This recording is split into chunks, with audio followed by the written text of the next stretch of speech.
These are in listen-only mode.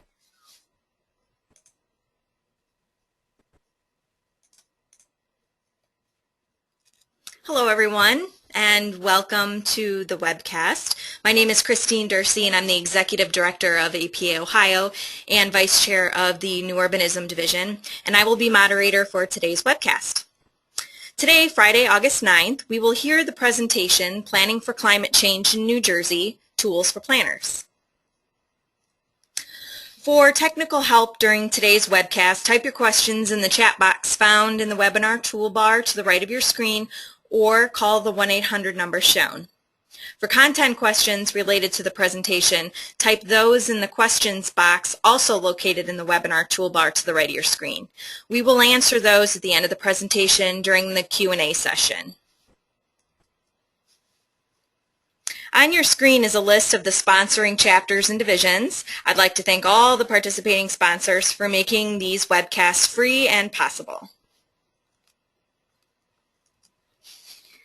Today's webcast is sponsored by the New Jersey chapter. For more information on this chapter and how to become a member, visit njplanning.org. And to learn more about all of the different types of chapters available, visit planning.org/chapters. On your screen is a list of upcoming webcasts. To register for these free webcasts, visit utah-apa.org/webcasts. And of course, like us on Facebook, Planning Webcast Series, to receive up-to-date information on the Planning Webcast Series sponsored by our chapters and divisions. To log your CM credits for attending today's webcast, visit planning.org/CM, select today's date, August 9th, and then select today's webcast, Planning for Climate Change in New Jersey, Tools for Planners. This webcast will be available for 1.5 credits, but is not yet. It is currently pending. So check back in probably a week and a half or so to go ahead and report those. All of our webcasts are recorded, and they can be found on our YouTube channel. You can go ahead and log on youtube.com/planningwebcast, or if you're already on YouTube, just search Planning Webcast. For a PDF copy of today's webcast, email planningwebcast@yahoo.com. Okay, I'm going to go ahead and turn it over to our first presenter, Jessica. Hello. Thank you for participating today.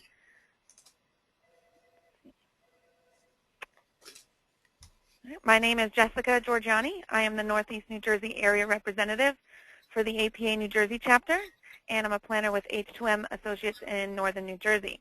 One of my roles is to coordinate webinars for the chapter, so if you have ideas, feel free to email them to me. My contact information will be on the last slide. Today's webinar is sponsored by the APA New Jersey chapter, the chapter's Hazard Mitigation and Recovery Planning Committee, and the New Jersey Climate Adaptation Alliance. Again, to learn more about the chapter, go to njplanning.org. We have an excellent lineup of speakers today to talk about climate change. They've been tackling this issue long before Hurricane Sandy hit. Hurricane Sandy really just put an exclamation point on this issue for many communities, particularly shore communities. Now that we seem to be having 100-year storm events every couple of years, and the real data is showing alarming temperature and sea level rise, we keep hearing claims like, this is the new reality, this is the new normal. Well, our speakers are here today to demonstrate what really has been happening, what we can look forward to, and how planners can use the research and the many tools that are being developed to assist communities in preparing for and mitigating the impacts from climate change. So we have 4 great speakers today. Our first speaker is Dr. Marjorie Kaplan. She's the Associate Director at the Rutgers University Climate Institute. Dr. Kaplan leads the Rutgers Climate Institute, which is a university-wide multidisciplinary research, education, and outreach effort that facilitates collaboration across multiple departments at Rutgers and a broad range of disciplines. Her 30-year career has included 21 years in government and 10 in the private sector. She was the first director of the New Jersey DEP Office of Climate and Energy, where she oversaw regulatory programs under the Global Warming Response Act, the Global Warming Solutions Fund Law, and regional initiatives to address climate change within various sectors, including the Regional Greenhouse Gas Initiative and Transportation and Climate Initiative. Dr. Kaplan will be discussing climate change trends and projections in New Jersey. After Dr. Kaplan, we'll hear from Rami Schutzman. She's a master's degree candidate at Rutgers, the Blaustein School of Planning and Public Policy. Rami is a research assistant at the Rutgers Environmental Analysis and Communications Group, where she works with the New Jersey Climate Adaptation Alliance on developing recommendations and compiling resources on climate change preparedness strategies for New Jersey. Rami will be presenting the results of a recent survey taken by New Jersey planners on their understanding of climate change. The results should be interesting. Next, we'll hear from Stacy Perrine, a senior research associate at the Rutgers Blaustein School of Planning and Public Policy. She's involved in a variety of community-based post-Sandy recovery projects, as well as projects involving hazard mitigation planning and community resilience. She began her career with the New Jersey Office of Smart Growth, where she administered the Plan Endorsement Program and assisted in the update to the New Jersey State Development and Redevelopment Plan. More recently, she worked as a senior planner for Ocean County, New Jersey, where she managed many projects, including the County Water Quality Management Planning Program and the Joint Land Use Military Study Initiatives with the Department of Defense. Okay, Stacy will be talking about today's leading practices and methods for preparing for climate change. So we are all hoping to hear some good ideas from Stacy. Our last panelist of the day will be Rick Lathrop, Jr.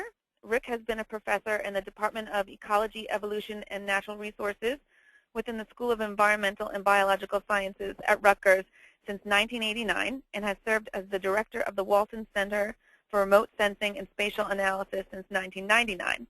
He has a PhD and an MS in Environmental Monitoring and an MS in Forestry from the University of Wisconsin-Madison. He also has a Bachelor of Arts in Biology from Dartmouth College. Dr. Lathrop's research program works to integrate landscape ecology and geography with the application of geospatial technology to improve our understanding of the structure and function of human and environmental systems at regional scales. He then translates that understanding into effective and appropriate techniques to improve on-the-ground natural resource management and land use planning.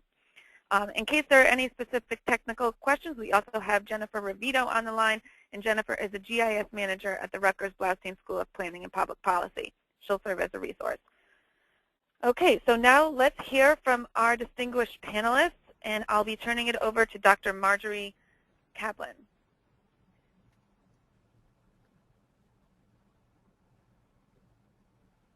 Okay. Marjorie? Well, can you hear me? Shall I start while you're getting us translated over? I think you're over. Do you have control? Okay, let's see. It looks like you do.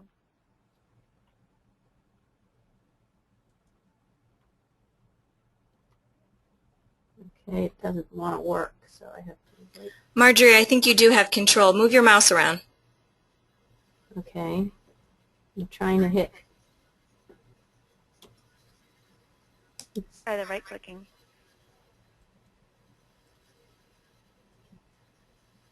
I'm not getting anything when I right-click. I'm sorry, ladies. Are you moving your mouse around? I apologize, everybody. Are you moving your mouse around, Marjorie? Yep. Okay, That's try me. hit right-click your mouse. I have tried that, and it doesn't seem to be giving me what we worked with.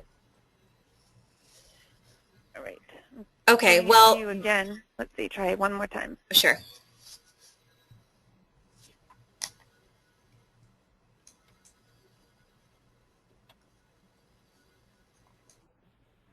Not getting it, guys. Hmm. Well, now it says that it doesn't show me as having control.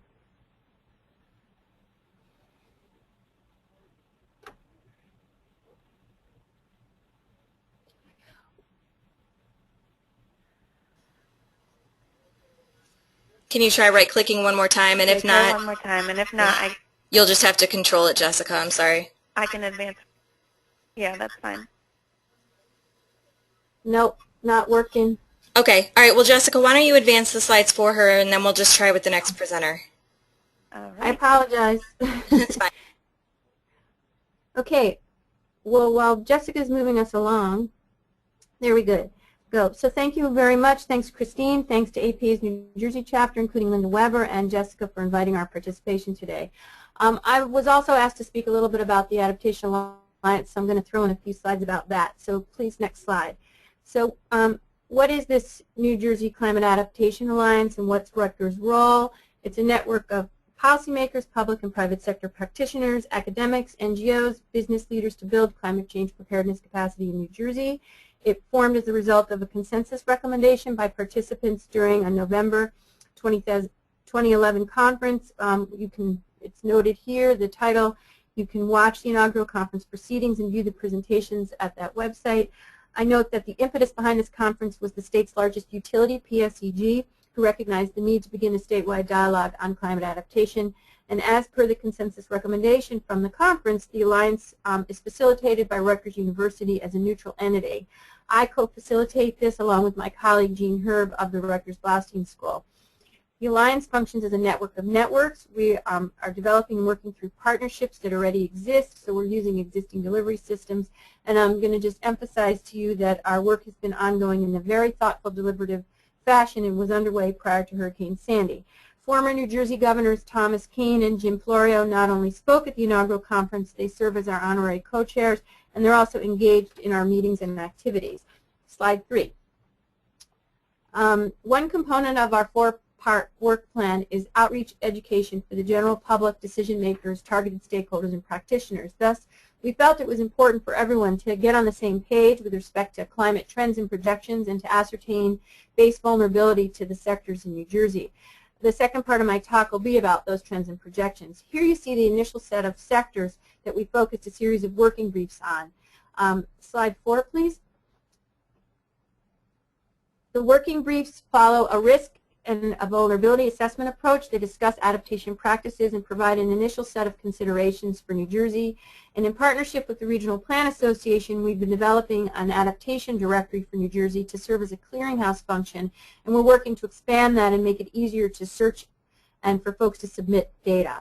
The trends and projection synthesis, the working briefs, the directory, they're all available on the website. Next slide, please. We've embarked on a public policy process whereby we're engaging stakeholders in various sectors through multiple approaches. One of those involves surveys, and Ramey's going to talk to you about the results of the one that APA members in New Jersey recently filled out. Other methods include listening sessions, targeted interviews, and we'll be synthesizing input from this outreach effort and sharing it in workshops with technical experts to establish a series of policy recommendations for New Jersey. We expect to present these results to the public, to the legislature, to the government officials for their use, while also hoping they'll facilitate projects that can help to address these recommendations. Next slide, please. In addition to the public policy process, we're implementing other components of our work plan. Here I note some other outreach and education activities, such as conducting a statewide post-Sandy poll, hosting a statewide conference on climate preparedness practices just in May, and we're in the process of establishing best practice guides for various sectors. And then we look to develop marquee projects that are helpful to expand climate resiliency. We're embarking on a strategic planning for a statewide geospatial tool that's going to build on the New Jersey FloodMapper that Rick will be talking about and employ climate projections for New Jersey-related impacts such as high heat and precipitation changes, and build a system that can track changes over time that will be helpful for future planning scenarios. So imagine if we can make better informed projections of changes we might expect in certain locations throughout the state, and how those things that might impact various agricultural crops, tree species, wildlife, or where we might need better health care or infrastructure for vulnerable populations. And then the last component of our work plan involves assessment of vulnerability and preparedness options for targeted business sectors, and we're planning an event for early 2014. Next slide, please. So as I mentioned, this is the screenshot of our website, so everything I mentioned can be found there. And we're also in a process of a redesign, so it won't look like this for all that much longer. Next slide, please. So with respect to climate trends and projections, I'm going to give you some highlights related to temperature, precipitation, and sea level rise for New Jersey. So let's talk temperature. Next slide, please. Trends in mean annual temperature for New Jersey. These data show that the annual average temperature in New Jersey has risen a little more than 2 degrees Fahrenheit in the past 100 years, fitting a linear trend to the data. Yes, we see the data move up and down, but overall the trend is warming. And we see more rapid warming since 1980. The 3 warmest years on record occurred since 1998, and 2012 was the warmest year on record. Next slide, please. If we look at the global trends, there's a resemblance. It resembles New Jersey trends for temperature. We globally see a slow rise in the late 19th and especially the early 20th century, and a flat period 1940 to 1970, followed by a more rapid rise since then. In large part, New Jersey is consistent with these global trends. Next slide. Another way to look at New Jersey is this box and whisker plot. For each decade, it shows the warmest year, the coldest year, and the middle year, and 50% of the years that are in the middle. This gives us a different perspective on the way the climate's changed. Specifically, if we look at the 2000s, the coldest year of the 2000s was warmer than 75% of the years in the 1900s, the 19-teens, the 1920s. So not only is the average temperature changing, but also the range at which the temperature varies has changed substantially over that period of time. Next slide, please. Next slide. If we look at the seasons, the winter's on the left, summer's on the right. The linear trend for winter is larger than summer, just under 3 degrees Fahrenheit for winter and just under 2 degrees Fahrenheit for summer. But if you look at the winter diagram, you see a lot of rapid variations from year to year, which is characteristic of winter climate. Weather plays a more important role in determining the average temperature in winter than other times of the year. And this year-to-year variability in winter temperature can mask long-term trends. And this is the kind of thing that fools us into thinking because we see a cold winter or two, there's some alteration in long-term trends. By contrast, in summer, the variability is a little bit less and becomes a bit more evident that the same temperature trends we see on average globally, we also see in summer. Here you'll see the 3 warmest summers since 2005. We won't have all the data for the summer of 2013 until the end of the summer, but this past July actually ranks as the fifth warmest July since records commenced in 1895, and the most recent 4 Julys are all within the top 6. 3 other Julys from the last 20 years also are in the top 10. And what was notable for July is this year is the frequency of unusually warm nighttime temperatures. On 26 days, 1 or more of the over 50 New Jersey Weather and Climate Network stations failed to dip below 70 degrees Fahrenheit. Next slide, please.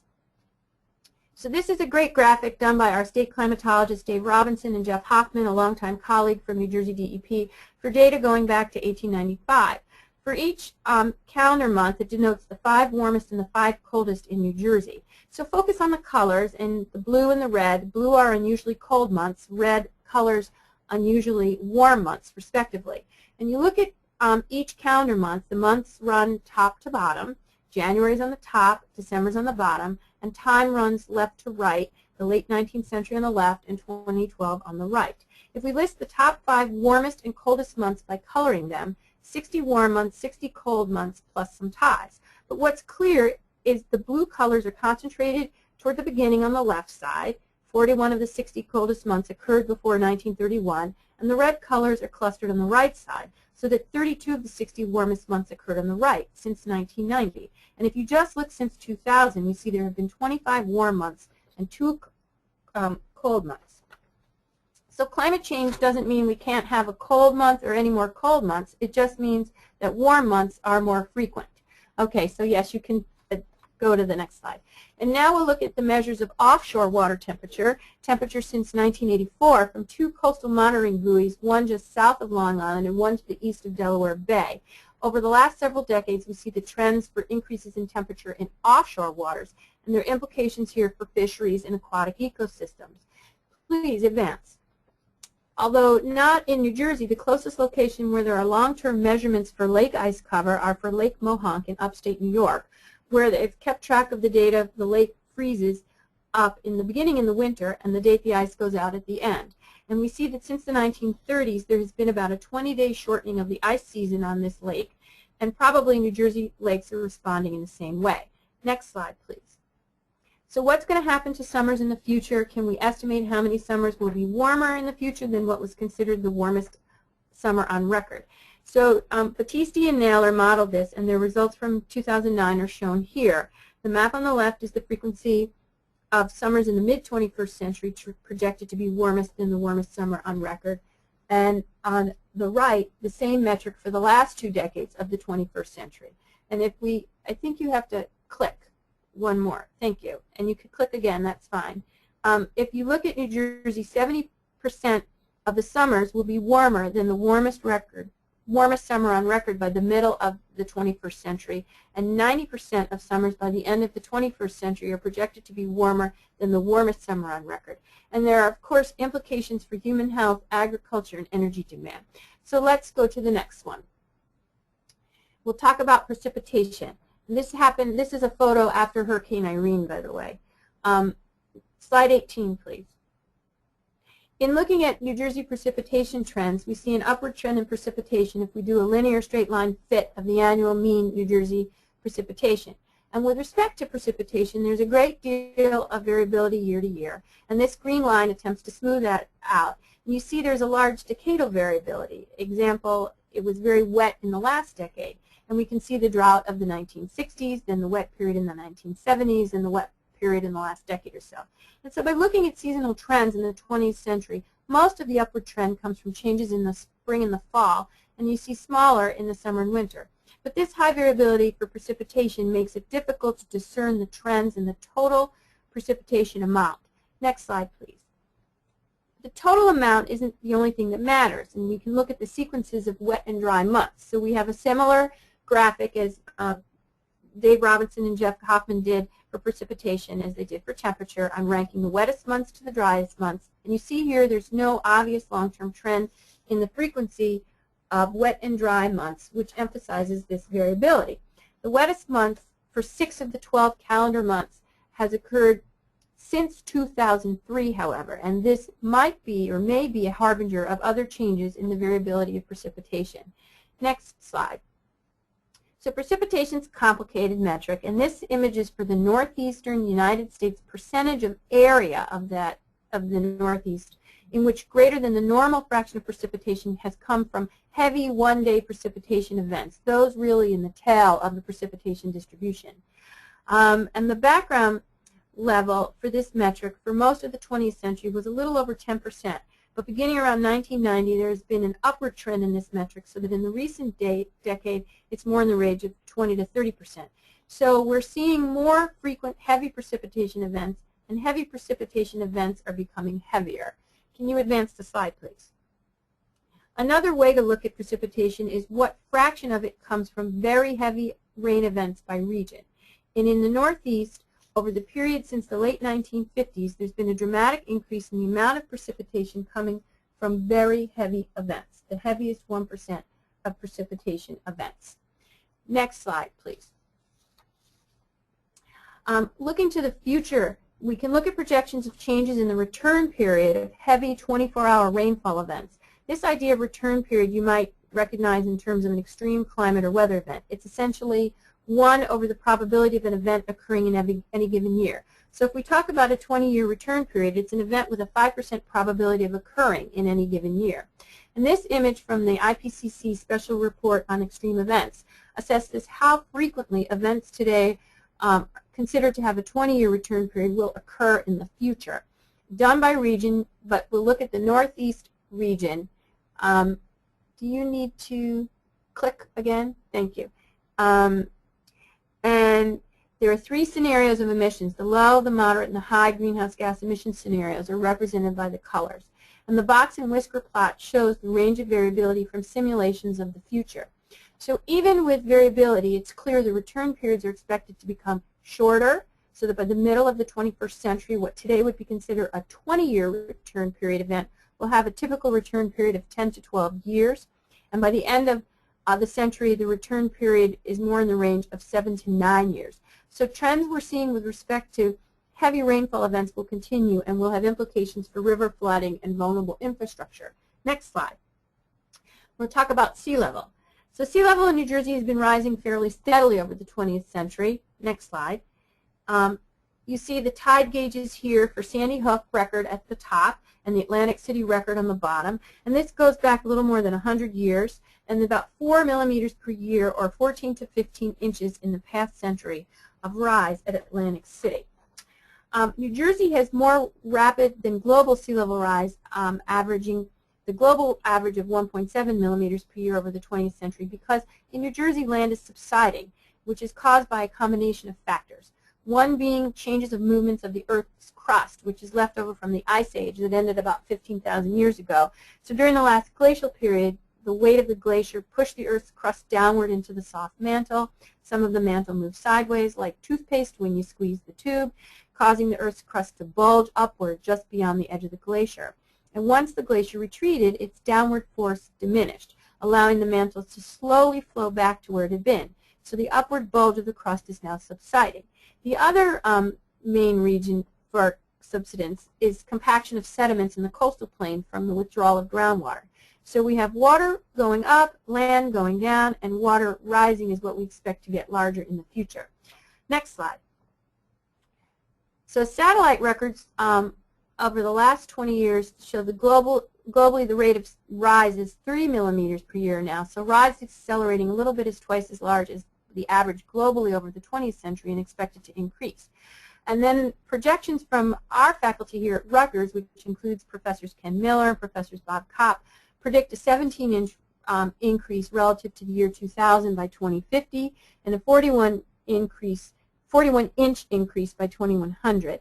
And they're given uncertainty. Their estimates, we show the range here, 13 to 27 inches per mid-century and 29 to 69 inches by 2100. And these ranges might seem relatively large because we simply don't know, of course, what future emissions will be or what will happen with the ice sheets in Greenland and Antarctica, which will have the potential to accelerate sea level rise. But if we move to the next slide, Professor Tony Broccoli put this slide together, and you can click again and we'll get the red box. What Tony did was put this slide together to provide the context of sea level rise if we look at the listing of historic high water levels at Sandy Hook. You see at Sandy Hook at the top where it says greater than 13.2 feet, because during Hurricane Sandy, that's where the gauge went out of service because the water level was so high. At the Battery, it went up to 14 feet, and this is relative to mean low water, not relative to the highest tide you'd have during the day, but typically the lowest tide of the day. At Sandy Hook, this was translated to a 9 to 9.5 foot storm surge. But what Professor Broccoli likes to call attention to, many other events that may not have been as serious as Sandy, but were major flooding events. If you note here, including December 92, Hurricane Irene, and then there was a northeaster in March of 1962 that devastated Long Beach Island. And if you look at those flood levels and you add 3 feet, I think you might have one more click here. Yes, thank you. To each of them, 3 feet being the rise predicted for 2100. Some will approach the levels reached by Sandy, and these are storms that happen more frequently. So the take-home message is that even without any changes in storm intensity, and the jury's still out on whether hurricanes and nor'easters will change intensity in the future, but even without any change in intensity, this rise in sea level will make impacts of coastal storms greater. And the next slide says is to illustrate the fact that even if you think a few inches doesn't matter, it does. And this is a picture. We move to the next slide. This is a picture of a house the first day after Sandy, and the water line you see, this is in Seaside Park, New Jersey, and you'll see that little water line just above the porch, and you can't see it, but the entrance to the house is at about the same level. And these people were lucky. The water didn't actually get into the house. But if the same storm happens 20, 30, 40 years from now, that won't be the case. So finally, last slide, I'd like to acknowledge the help of Tony Broccoli and the other scientists and folks who helped me pull this information together for you. Thank you. Okay. Thank you, Marjorie. Let's see. Advance the slide and give it control over to Ramey. Let's give that a try. Yeah, seems to be working.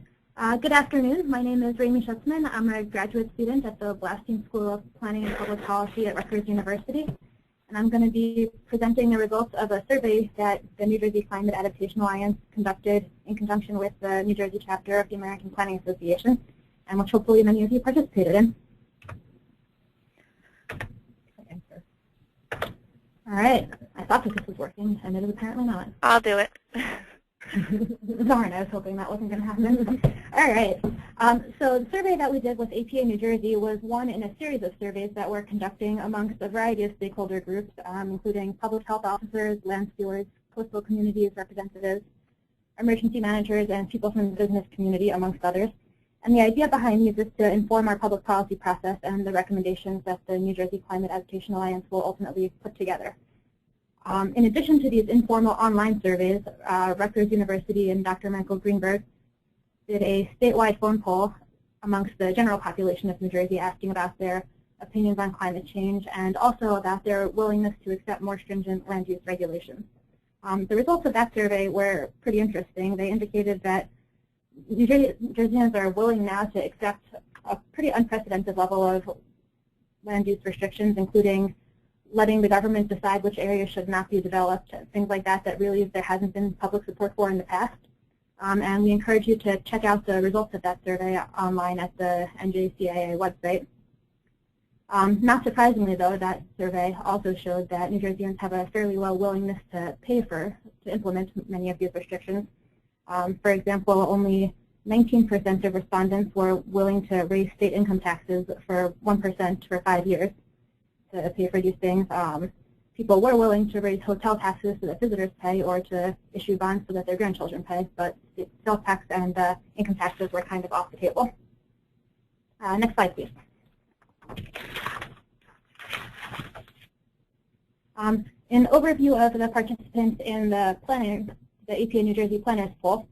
There were 137 respondents, so a decent response rate, and we think it's a pretty good representation of where planners in New Jersey actually work. 17% in municipal government, and I'm not going to read these to you because you can see them on the screen. Next slide, please.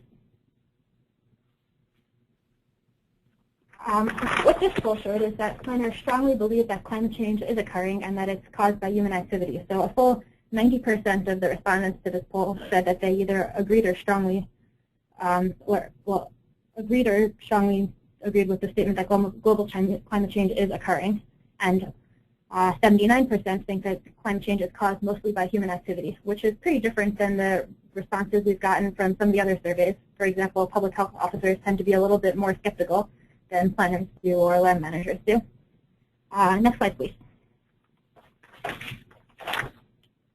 So 95% of the respondents to the survey agreed or strongly agreed with the statement that global climate change is a risk to New Jersey, and that's compared with 70% of people in the general public that we found in the statewide poll. So another interesting finding, 67% of people in the planners poll disagreed with the statement, state and local officials understand the implications of climate change for our region, and that was compared with 41% in the poll for the general public. So it seems that planners who kind of work more closely with state and local government are also a little bit more skeptical of their understanding of the implications of climate change. And opinion was fairly divided on whether or not the media communicate honestly about climate change, with 42% thinking they do and 44% thinking that they don't. Next slide, please. We asked planners to rate how concerned they were about a list of climate change-related impacts in their area of practice. And what we found from this is that in every one of the impacts related to flooding, sea level rise, heat and drought, we found that at least 75% of people said that they had great or some concern. This question was on the scale of little concern, no concern, some concern, great concern. And what seemed to be the issue of the most concern were infrastructure-related issues. So damage to critical utility infrastructure, a full 77% of people expressed great concern about that, and 97% said some or great concern. These numbers are all a combination of some and great concern. Many of the other issues also, damage to transportation systems, sewage overflows, inundation of low-lying infrastructure, you kind of see a common theme here. And of the impacts, we broke it up into three categories: flooding and extreme weather, sea level rise, and heat and drought. And the ones that sort of got the highest responses were all the flooding and extreme weather, which since 96% of respondents were affected by Sandy and 90% by Irene, I'm assuming this is more kind of somewhat biased by people's personal experiences in recent years. Next slide, please.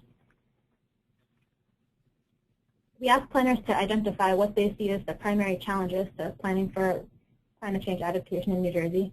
And one of the responses that came up over and over again is the difficulty convincing the public and local officials to plan for the long term when there's no immediate urgency. And that there's a need for more public awareness of climate change impacts because people aren't pressuring their representatives or their town councils or whatever for policies, since other than storm events, people really aren't seeing these changes in their daily lives. Another challenge that was mentioned by a lot of people was home rule and the fragmented nature of decision making, which I'm sure you've all experienced this to be a challenge for many planning exercises, so climate change is no exception to that.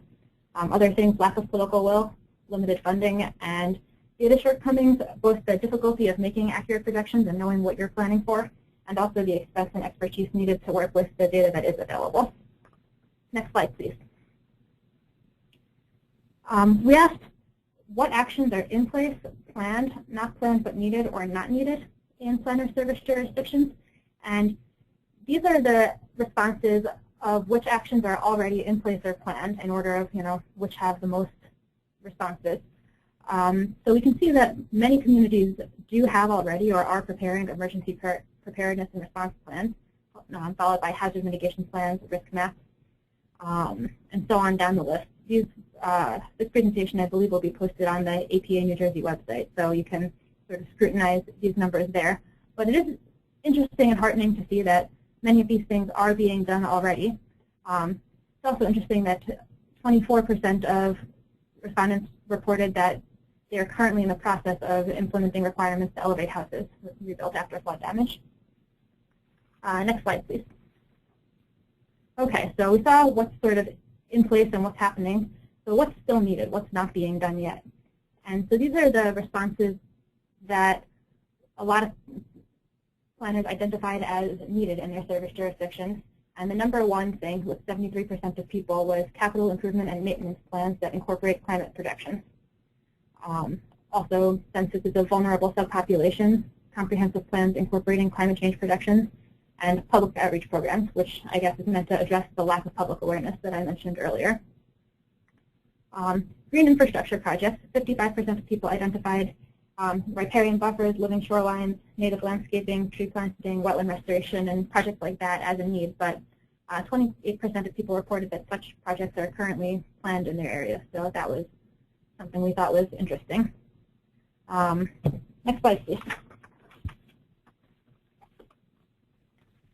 When asked what are the most important actions or programs needed at the regional, state, or federal level to help members of the planning community prepare and respond to local climate change impacts, the number one answer is focused on critical infrastructure assessments, which 80% of people said there was a high need for, and 98% once you include the some need responses, and improved coordination, both between planning and other sectors, and also between planning at different levels, local, state, and federal.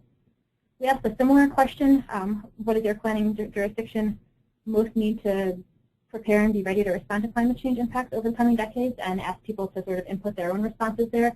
And very similarly, all the responses there focused on the need for better infrastructure and hardened utilities, particularly the electrical grid. Also, not surprisingly amongst the survey of planners, on the need for better and more comprehensive planning, including incorporating climate change projections into plans and more coordinated hazard mitigation planning.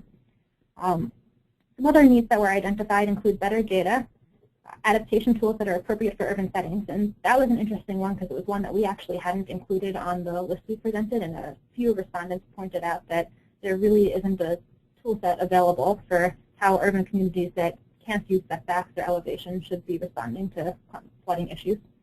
Some other needs identified included updated regulations addressing design and construction standards and addressing floodplains, and both funding and research on different funding strategies to implement these measures. And now I guess I will pass it over to Stacey to talk about some best practices.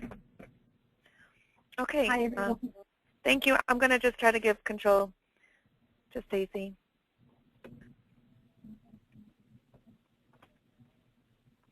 No, I don't have any control. Are you sure? It looks like you grabbed the mouse. Oh, wait, maybe I do. Yep. Okay, I do for the time being, yes. Okay, good afternoon, everyone. My name is Stacey Perrine. My presentation is directed towards local planners, and it's meant to begin the conversation of what can be done at the local level to prepare our municipalities for climate change. And we look forward to working with the NJCAA and hopefully all of you in putting together some overall guidance on all impacts for planners moving forward. My email address is on the screen, so please feel free to contact me with information on how we might go about doing so.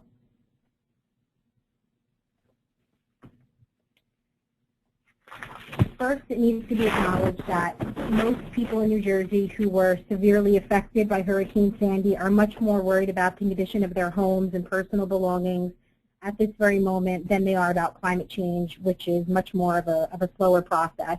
And that's okay, and that's to be expected, but a disaster like a hurricane is also an opportunity for professionals like planners to step up and say that there are things that we can do to prepare for things like future storm surge, sea level rise, and other factors associated with climate change. An important thing to remember is that there's never going to be 100% buy-in on any one climate-related scenario, and local officials don't want to leverage political capital trying to achieve this. And working together to find some common ground is important when doing any local planning, and that is why assessing the current knowledge and stance of your residents up front is a very important task before the planning stage can begin. With that being said, the public is currently being inundated with surveys, workshops, and Hurricane Sandy public meetings. Local planners can use this as an opportunity to piggyback on these events that are already going on to gather data not only on the public's current knowledge of climate change, but also their overall interest in accepting it as a reality and addressing it. So you can use those events, but also regularly held planning board, zoning, town council meetings are other opportunities.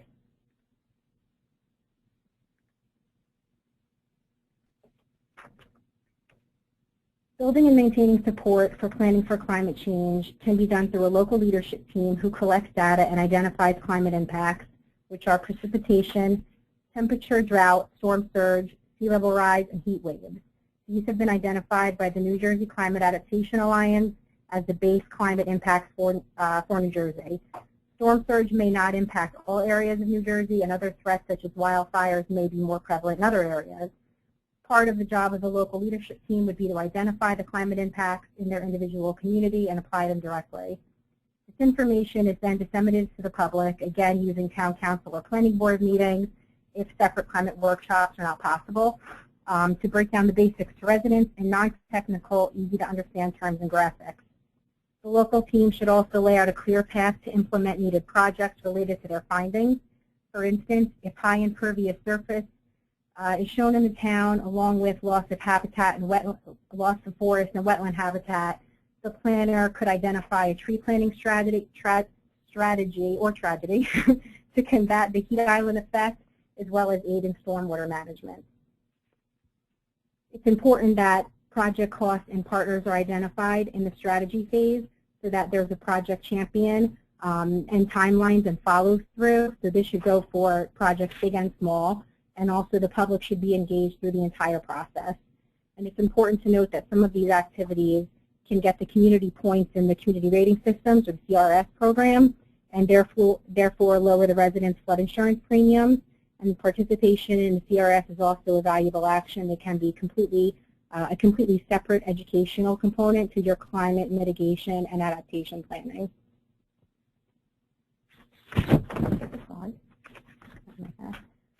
Okay, so next I'll talk about assessing risk. So data is gathered on climate variables. Data that's gathered should address the who, what, and where of the community.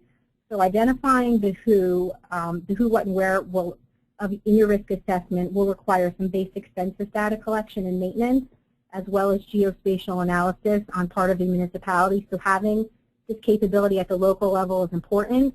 However, it should be noted that with current budgetary constraints, this may not be possible.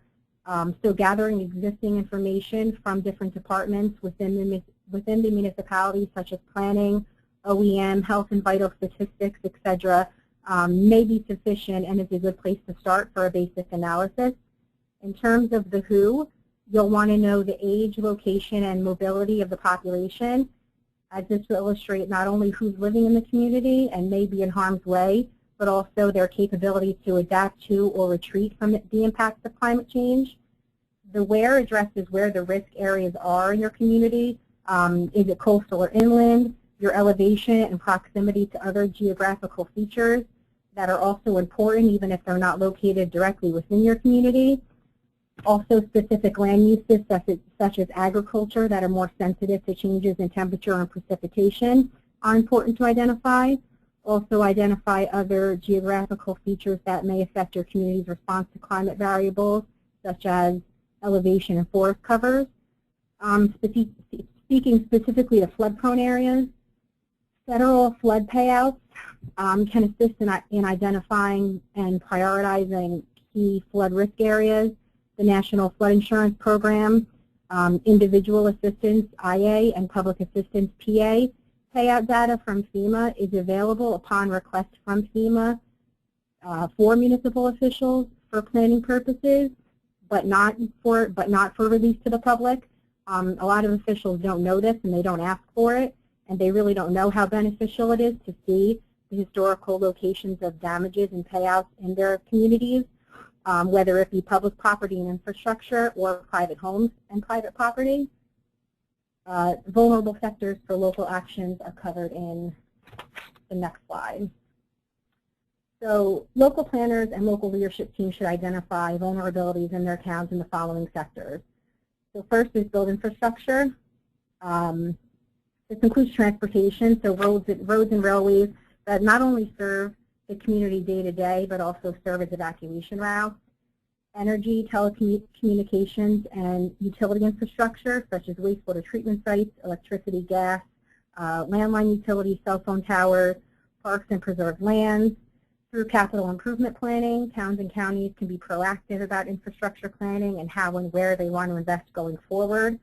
Incorporating climate change projections into the process. I'll also mention in a future slide about bringing the utility companies into the conversation early on. Secondly, I'll group water resources and the natural environment together. Water resources and natural environment will be affected by climate change.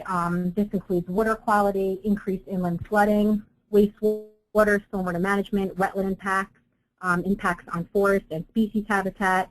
Protecting and enhancing our environmental features offers natural defenses against the effects of climate change, such as taking measures to restore wetland habitats and tree planting initiatives to combat heat islands in more urban areas. Third, I've grouped ag and coastal together just for the sake of time. So another sector that will be highly impacted by climate change is the ag and coastal sectors, which are big contributors to the economy of the state. Changes in temperature, precipitation, and periods of drought will affect the local food supply and commodities produced in New Jersey to be sold both in and transported out of the state. This will be seen in the farming and winery industry in New Jersey and also in the bays and ocean, where changes in both the temperature and salinity of the waters will affect fisheries and shore tourism. This will lead to economic impacts of both the residential and commercial markets in the area. Through economic development planning, local planners can identify these assets and their importance not only to the local tax base, but also the economy and the identity of the state as a whole. Planners can also identify environmental actions that can be taken to offset these effects, the effects of climate change to help to sustain these sectors. Lastly, for public health and society, along with public health officials, planners can identify vulnerable populations at risk to high heat, disease, cardiovascular conditions, and also the less mobile populations in need of assistance during during emergency evacuations and those in need of emergency sheltering. Also can create educational materials on public health as it relates to climate change, so extreme heat, asthma, waterborne diseases. And in New Jersey, we're a special case because of our high population of senior citizens and retired residents, and there's therefore clusters of more vulnerable, less mobile residents. Reaching these residents about hazards, evacuations, sheltering, and public health notifications cannot all be done on websites, and a lot of our counties and towns in New Jersey have told us that although they're investing in iPads for day-to-day work, they still have to stick to the old school method of door-to-door visits and paper mailouts to disseminate public information. That's something to keep in mind when doing your data collection and education on climate change in your community. So perhaps using a web-based only approach isn't the best approach.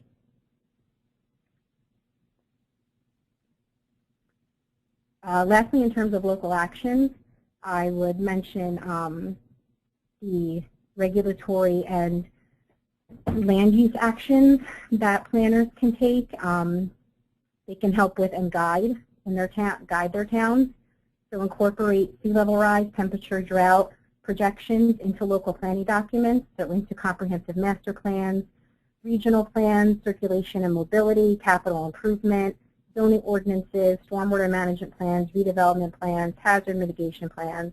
Think about revising site plan and subdivision language to address oversized lots and impervious coverage and undersized stormwater management areas. Improved building standards to retrofit homes that can better withstand storm surge. Engage in targeted buyouts and elevation of homes identified as severe, repetitive, flood prone, and in a schematic way that makes sense.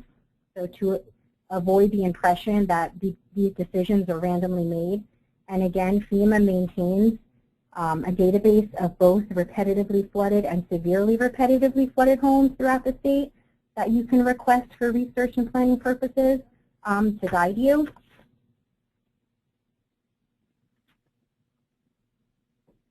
Specifically on sea level rise, utilizing geospatial tools is important because it allows you to take the data you've gathered and demonstrate the direct risk to your community. For example, you gathered the data on who lives in your community in terms of age and mobility. You also know from the federal payout data that you've requested and received where the repetitive flooded areas are, and you can now overlay this data on a map along with sea level rise projections and get a more complete picture of where the damages are occurring, who's been affected, who remains at risk, and who will be at risk in the future. So this will then inform your policy decisions in the areas on slide 5, such as the built infrastructure.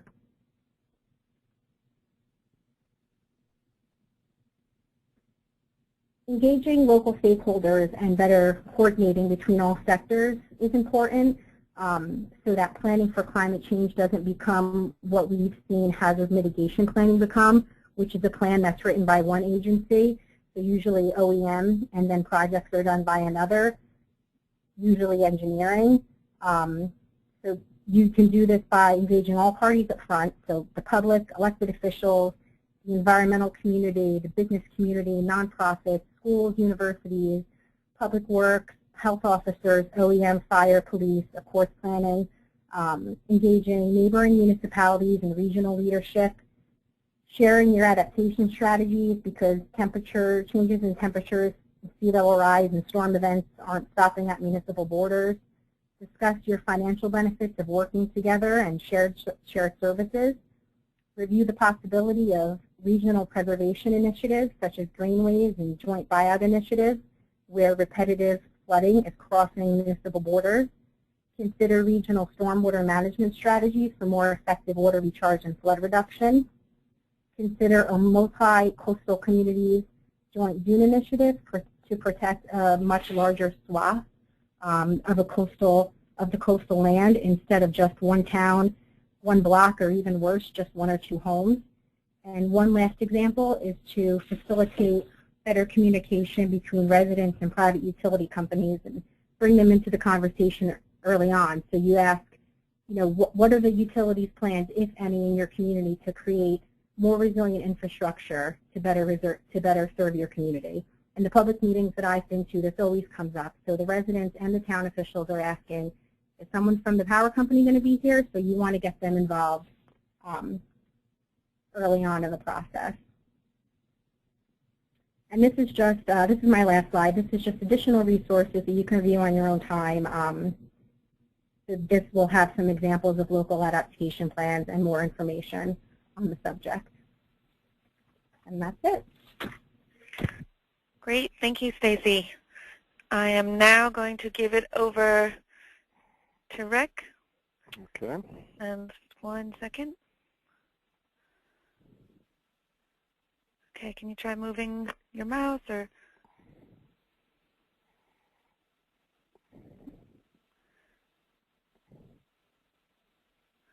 Looks like you're good to go. Looks like I'm good to go. Okay, I want to thank you for the opportunity to speak about some of the work that we've been involved in on visualizing climate change impacts and resiliency planning. And this has been a collaboration between the Jacques Cousteau National Estuarine Research Reserve, Lisa Almiller down there is the Coastal Outreach Coordinator, the folks here at Center for Remote Sensing and Spatial Analysis, but New Jersey DEP, and as well as the Barnegat Bay Partnership. So let's see if, the way we've been conceptualizing this is kind of the focus that I'm going to be talking about is in terms of coastal communities, is a progression from understanding the issues, which a number of the other speakers have addressed today, and assessing risk and vulnerability, planning for the future, and then implementing and adapting. So our focus has been to develop place-based decision support tools.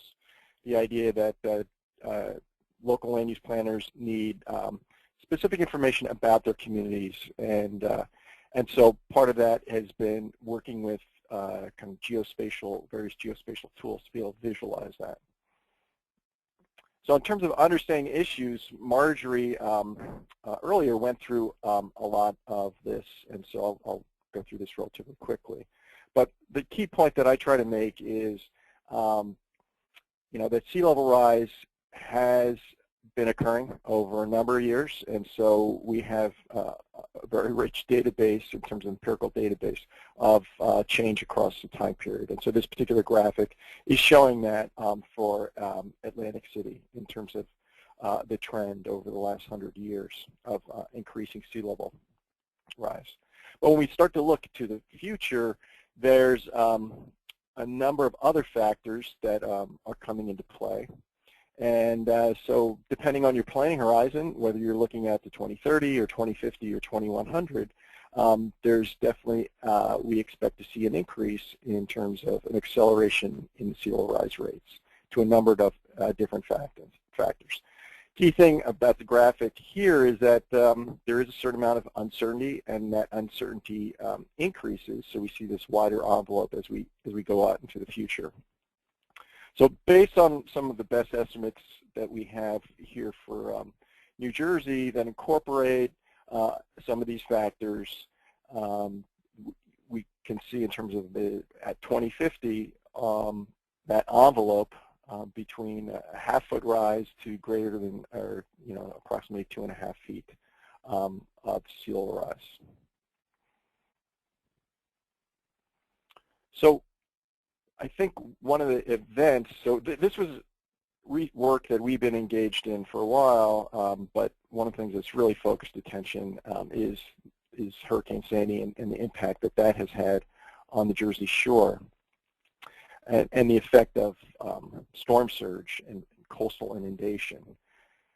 As Marjorie mentioned, that Hurricane Sandy was not the first storm to hit New Jersey, major storm. The image I'm showing here is from the March '62 storm.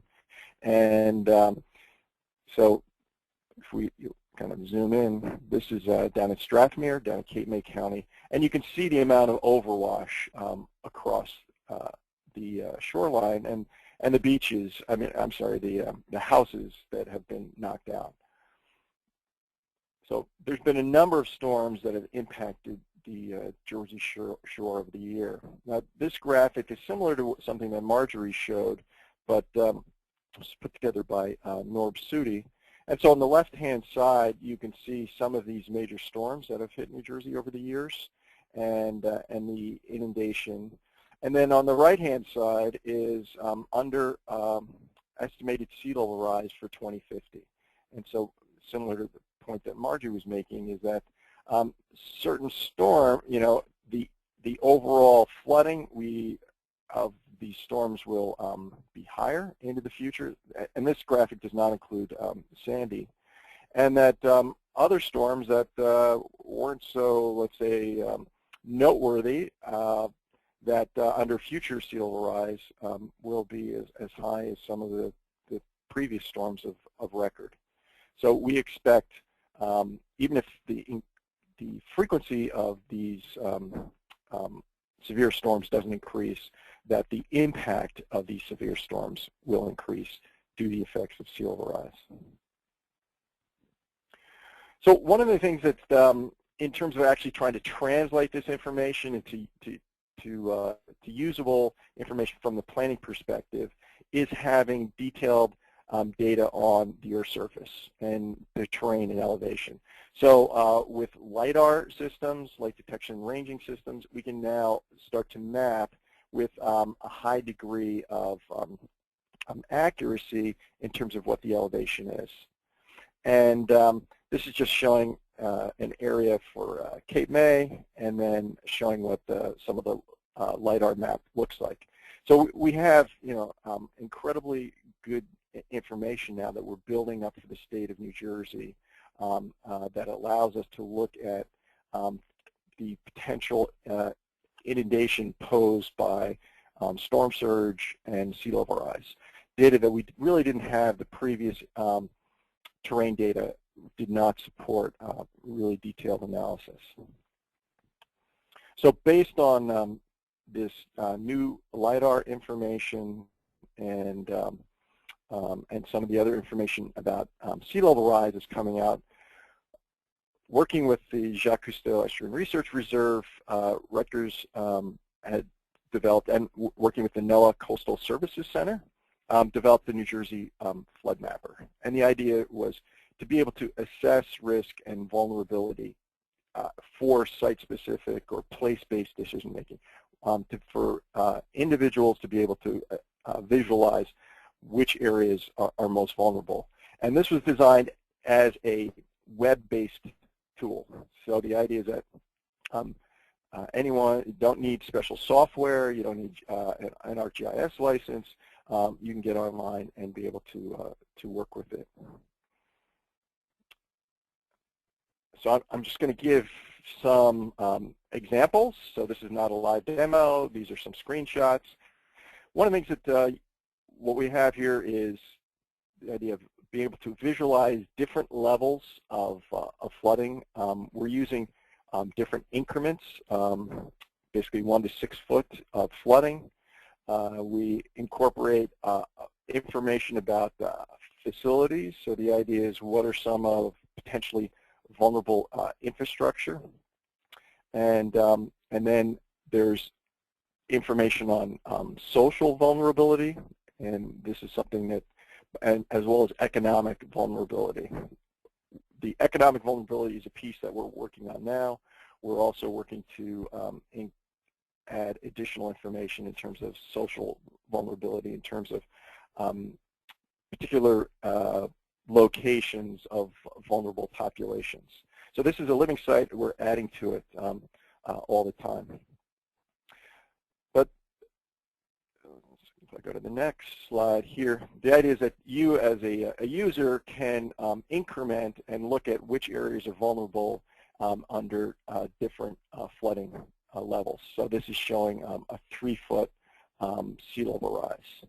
There's additional information if you look here in terms of overview and understanding the map, and then we have additional text information as to the likelihood of different kinds of scenarios and different planning horizons, whether you're looking at 2050 or 2100, what might be some appropriate sea level rise heights that you might want to work with. But we're leaving the ideas this is completely interactive, and the user can choose. There's additional visualization tools, and so we have in the viewer particular iconic locations. So a viewer can come in and then use these are oblique photos, ground photos, and then you can use the slider to simulate a sea level rise at that particular location. And so it just provides another way, rather than kind of a planimetric looking down view, a view of particular locations that people might be familiar with across the coast and what that might mean at different levels of flooding. We include other information in there about the FEMA flood maps. We've incorporated information about where the Hurricane Sandy surge extent was. There's also information about the base flood elevation, the special flood hazard area maps, and we are in the process of incorporating storm surge maps for different categories of storms. So based on the response that we've received from a number of different groups, from the state agencies to local agencies, where we can, we've been trying to incorporate their needs into this into the viewer. And there's part of the focus has been on kind of human infrastructure. We're also interested in terms of the environmental infrastructure, and one of those is our coastal marshes. And so tidal marshes can maintain themselves, sustain themselves through a vertical accretion of sediment over time. The problem becomes is if the sea level rises faster than that accretion rate, they can get drowned or flooded. They will also move inland, okay, in terms of a kind of a horizontal migration as sea level rise.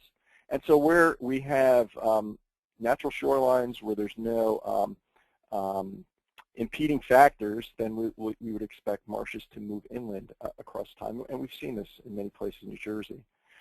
The issue becomes is when we have bulkheads and development that potentially impinge the marsh and that impede that horizontal migration.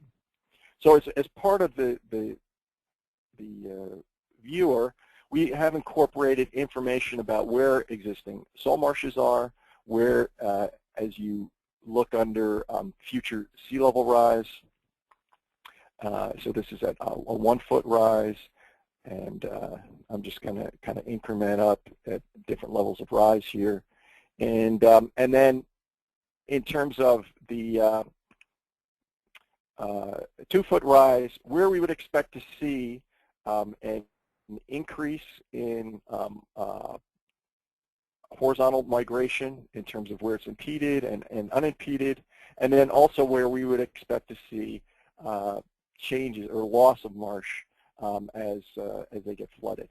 So the idea is that we want to be able to incorporate information, where there's unimpeded areas of marsh, that those should be preserved to be able to maintain our marshland, and then where there is impeded, that potentially those impinging features could be modified.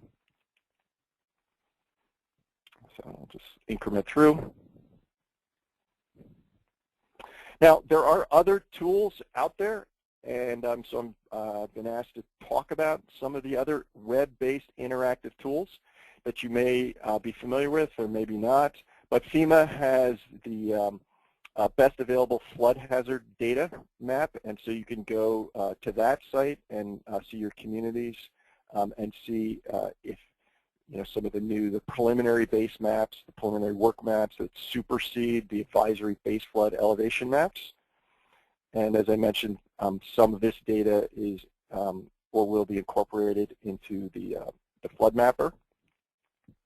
The NOAA has an additional tool that basically takes these special flood hazard area maps and then adapts them or modifies them to reflect future sea level rise.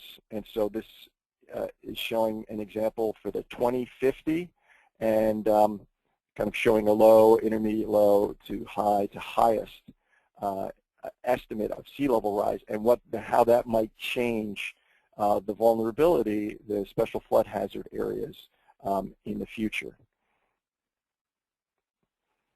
Another tool that you may be familiar with is what is my base flood elevation. It's an address lookup tool. This is especially useful for individual homeowners to be able to go in, put in their address, and then find out the base flood elevation for that particular property, as well the flood zone for that property and the estimated ground elevation for that property. And then based on that, they can determine the approximate height that they would need to raise their dwelling to meet regulations. And then the USGS has recently come out with an additional information about hurricane-induced coastal erosion hazards. And so this is another web-based tool so that if your municipality is working on, incorporates the actual Atlantic coastline, shoreline, that tool will give you information about dune heights, potential inundation, overwash, and as well as coastal erosion in terms of sand erosion.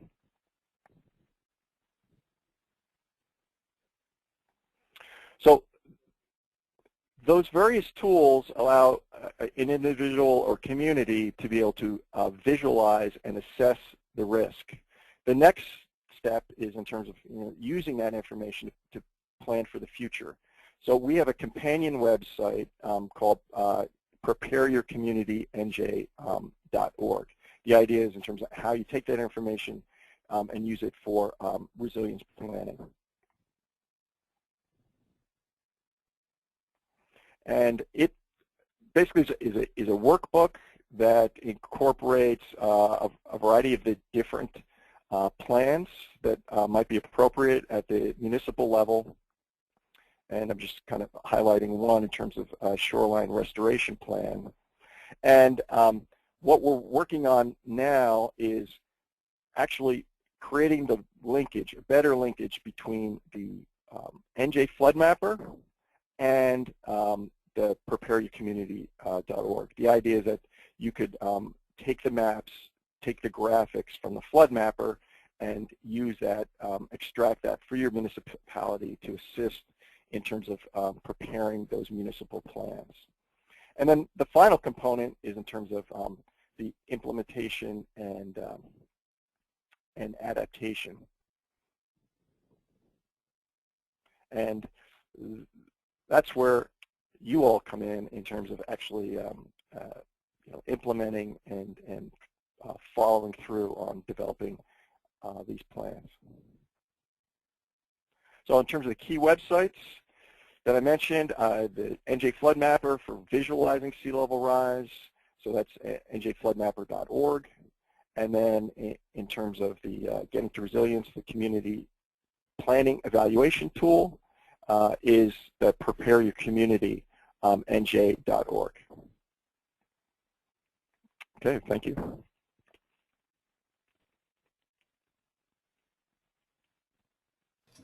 Great. Thank you, everybody. Thank you, Richard.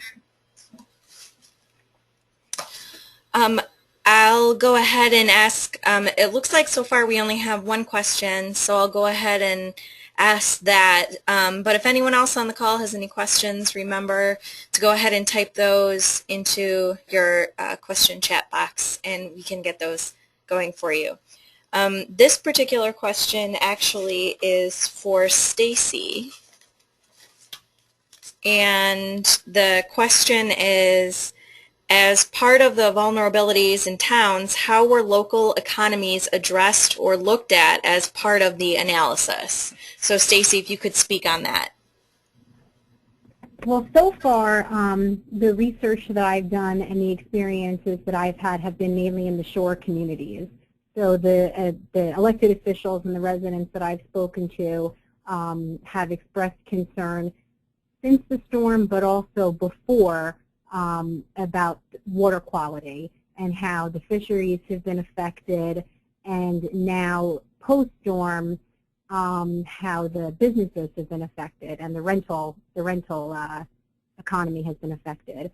So those are the things that we've been focused on so far. We haven't done any in-depth analysis, mainly through the survey work that the university has done and the workshops that we've attended, the staff here has attended. That's the local sentiment that we've heard. So those are the things that we have focused on. It would be interesting for us in the future to go to the other parts of the state and hear what other areas of the state have to say, what other regions are feeling. And as part of this process going forward, we'd be interested to work with planners and with the APA to be able to do that kind of work, to go forward with planners in other regions to start collecting that data and analyzing that. But so far, we've only heard from and had experience with the shore communities. And I'm sure most of you already know that just based on, you know, post-storm news coverage, media coverage as well. But going forward, I would say that we would like to learn more about the economy of the rest of the state as it relates to climate change impact. So that would be part of, that's my interest going forward. So if anybody is looking for pilot projects and research work going forward, to contact me, because that's kind of a deficit in my research work right now.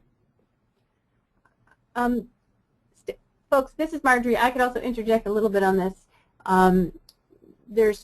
We have actually another student this summer working on looking at innovative funding mechanisms to address climate adaptation, and so we're hoping to have a report come out of that and looking at the economics of this. It may not be specific to individual communities, and it may be a little bit more statewide, but I think it will inject some thought about ways to fund these things and how and the economic impacts. The other thing is that there is work going on by Professor Robin Lyschenko under a Sea Grant project that is looking at the economic vulnerability of shore communities in New Jersey. And finally, another component of a project that Rick is doing with us has to do with looking at a coastal vulnerability analysis, and there will be an ecosystem service valuation associated with that, and we'll be looking at how we can value certain aspects of natural areas and other areas along the shore in terms of what the ecosystem service values are they provide, and so that should be another set data point that will be helpful. And Professor Joe Seneca from the Boston School as an economist is actually working with us on that. Great, thank you. Okay, we have a few questions for Rick. Have the best available flood maps been released for Cape May County? If not, do you know when they will be? So we'll answer that, if you could answer that one first, and then we'll go to the second one. If you go to this site, well, you'd have to go back to that site, the FEMA maps, so those would be released by FEMA, and so they have a site in terms of where, you know, for the different locations, what the best available data is, and so based on that site, truthfully, I'd have to go there to make sure in terms of to address a question about Cape May. Okay. So they're the ones that release those. Great, thank you. And then the second question for you in particular, what is the funding for the Walton Center for Remote Sensing and Spatial Analysis? Is it associated with a government program? We get funding from a variety of different sources through grants and contracts, as well as some baseline funding from the New Jersey Agricultural Experiment Station. Okay. The next question is, what can inland ex-urban communities do in terms of land use and zoning to help plan for storm impacts? So who would like to take this one?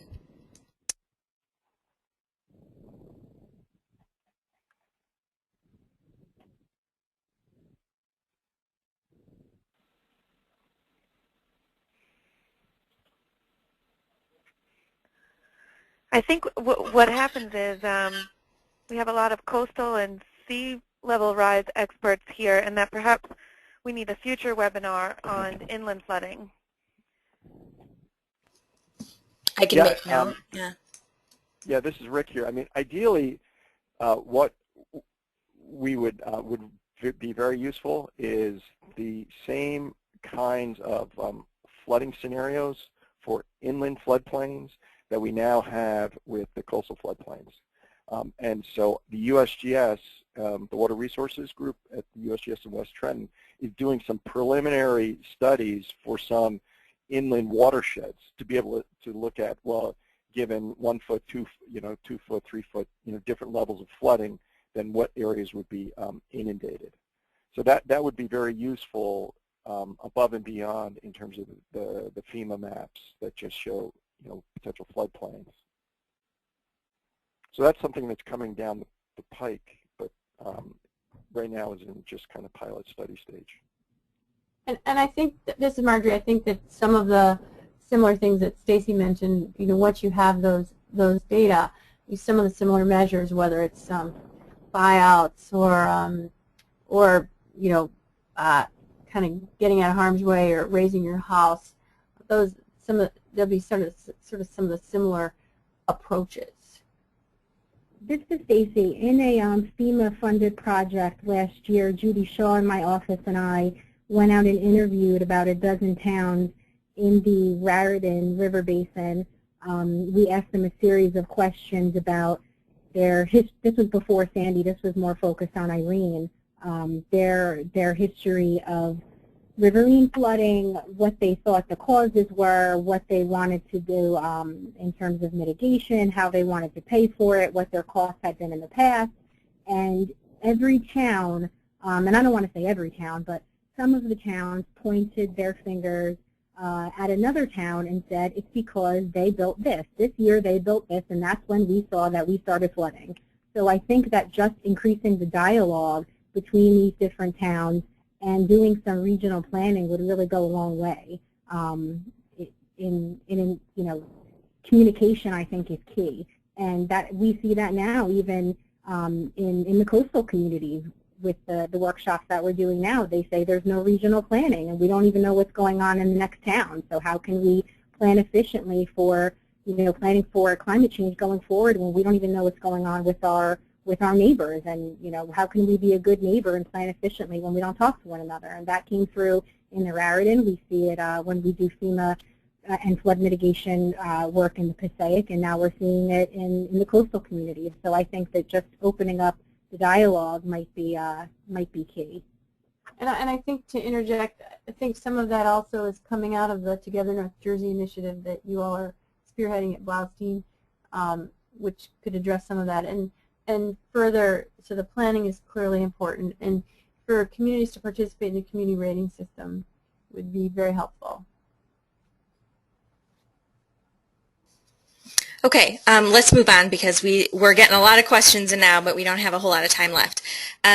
Is this GIS system that depicts flood levels being developed for all coastal areas in the U.S., or is it limited to New Jersey? If it is limited, what other similar efforts are underway around the country?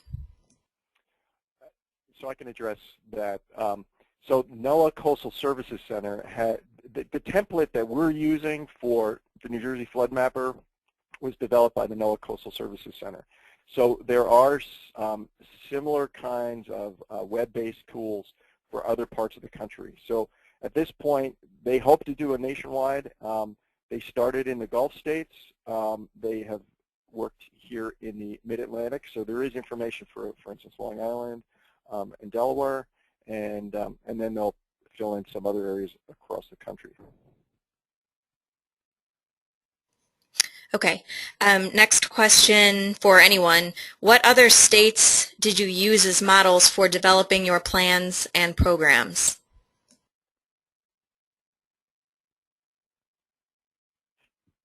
Well, this is Rick Lathrop again.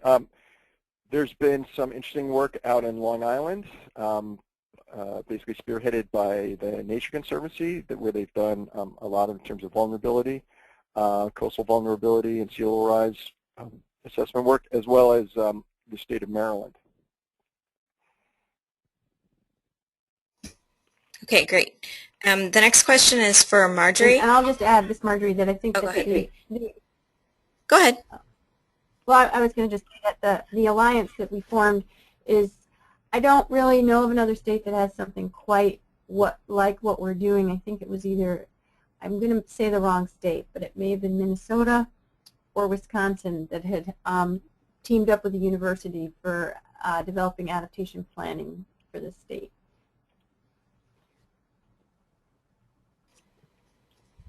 Wisconsin. Go ahead. Yeah, I think it was Wisconsin, Marjorie.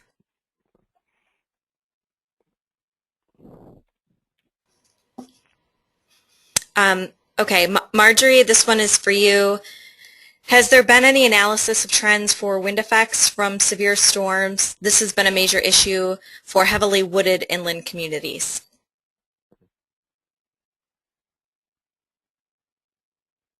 Well, specific to New Jersey, I don't know, and I'm not, I think that that's an interesting question. I'd have to look into that. Wind is one of those things that's kind of a big question mark with respect to climate.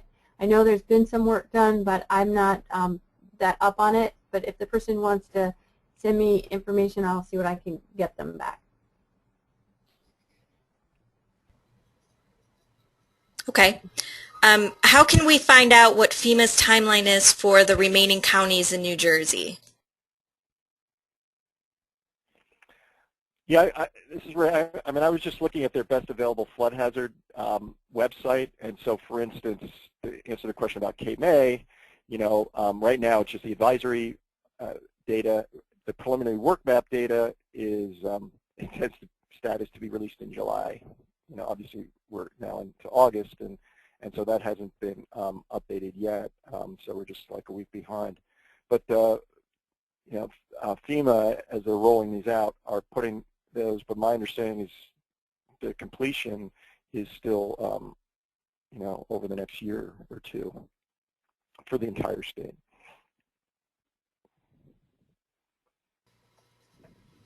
Great. The next question, is the Army Corps using the type of information talked about today to evaluate dune projects?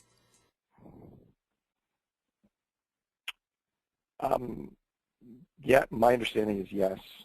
They've been doing work on storm surge modeling and the like. I mean, we share data, and some of the data sets we've gotten are from the Corps.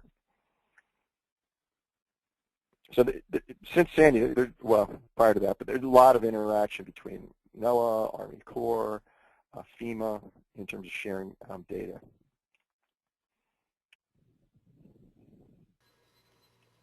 Okay, great. This is going to be the last question, and then I have just a few wrap-up points and reminders to make.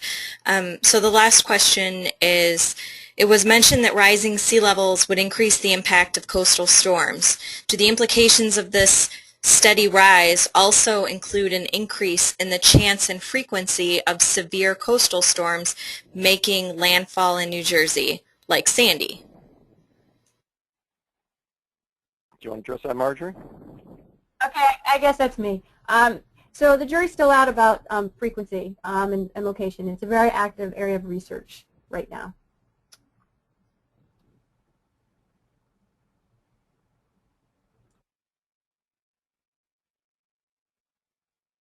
Okay.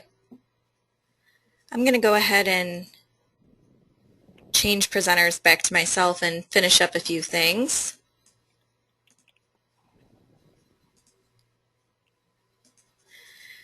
Just some reminders again. Thank you to the New Jersey chapter for sponsoring today's webcast. And reminders that the webcast is available on our YouTube channel probably later today. And if anyone is interested in a PDF of this, I can get that to you. All you have to do is email me at planningwebcast@yahoo.com, and I'll get you that PDF. And I want to thank everyone again for joining us today. And if you have any other questions, you can also email planningwebcast@yahoo.com. Thanks, everybody.